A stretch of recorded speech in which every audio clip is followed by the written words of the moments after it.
So tell me about starting working at Trader Joe's. How did that come about? Well, it came about after years of, basically, to make a long story short, years of not working enough, and getting into debt because you're not working enough, and you're, not that we were like, my wife and my son and I weren't like spendthrifts, Right. lavish spenders, but, we have the expenses that any family has, and we're, not bringing in much income, and we started to get into debt and really started to grow. It was a serious situation. I actually took the job at Trader Joe's not even to not even to make money, not even to get out of debt, but to literally stop the debt from growing. What I mean? It was that bad. It's like just to stop it from growing, Right. Yeah. That's how bad it was, So it was, I had no choice, and it was difficult. I didn't want to step out of the business completely. I didn't want to end my acting career, so I had to find something to do that I could make, some cash flow, but also have some flexibility so that I could audition. And the guys at Trader Joe's, where I worked in Clifton, New Jersey, Shout out to store them. number 610. Hey y'all, Shout out to David store and the number guys. 610. Were really, really lovely with me where that was concerned in terms of flexibility and just being really understanding. I got 4 jobs while I worked there over those 15 months, 4 or 5, I think 4 gigs and then a commercial. So, I continued, kept my foot in the business thanks to them.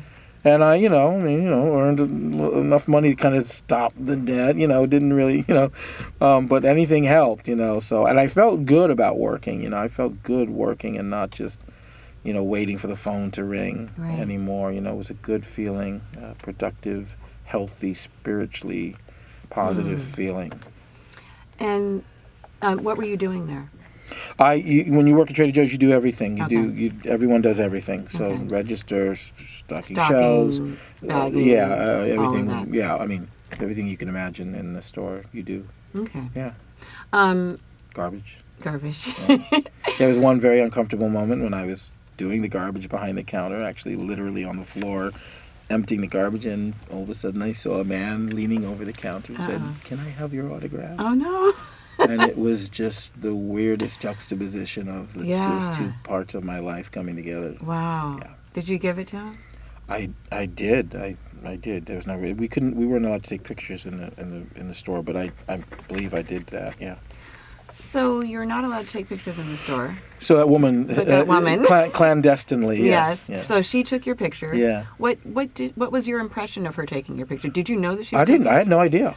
Oh, I wasn't aware of it when know. it happened. No. I had no idea.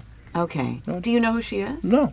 I mean, I know her name because they put it in the media and stuff. Her last name was Karma, by the way. I thought that was interesting. Oh, that is interesting. Karma. Yeah. Yeah. So she wasn't someone that you had a rapport with. No. She came through, Never she met her. recognized you, she snuck a picture. Yeah.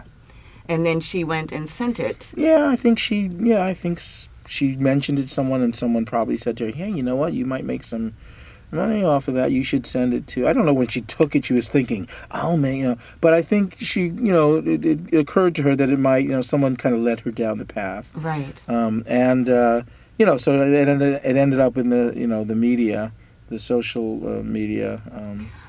Not social media, the media, just tabloids. Well, it was, and so did you found out, because I looked at your social media, it looks pretty recent. Yeah, recent and weak. I wasn't going to say weak. But recent and tentative and... but were you on social media then? No. Not at all? I was on Facebook. Right, I was on Facebook. right. That's it. So how did you find out that the picture had gone live? Well, first of all, I was tipped off about 10, 11 days before the story hit. A guy from the National Enquirer called me and said, a woman took your picture at Trader Joe's. We are doing a kind of Where Are They Now story on you. Would you like to comment? And I hung up on him. Then I called him back and got a little more info. And he told me something that, he told me he'd gone to my house and gotten my number from my mother, my elderly mother. I really didn't appreciate that. That really made me angry. The invasion of privacy, And so, do you want to he said, we're going to do this story whether you participate or not. So I said, no, I don't think so, and hung up. So I was tipped off, and it was actually that day that I called Trader Joe's and I gave my notice and I quit.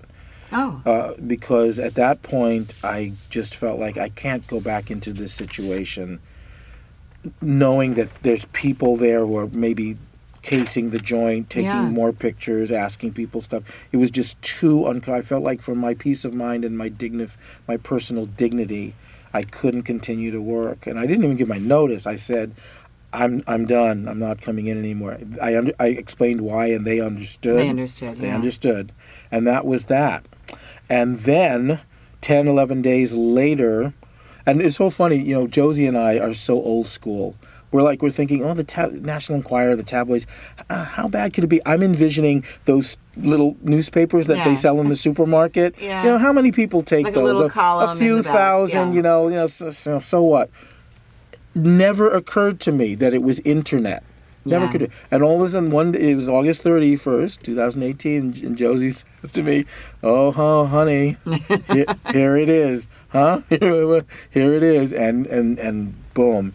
It was all over. Mm-hmm. It was all over everywhere. And but very soon after that, within an hour or two, the positive, supportive, encouraging stuff started coming in from literally all over the world, and all types of people rallying to my defense, defending me, and shaming the shamers, and and it was just overwhelming. It was amazing.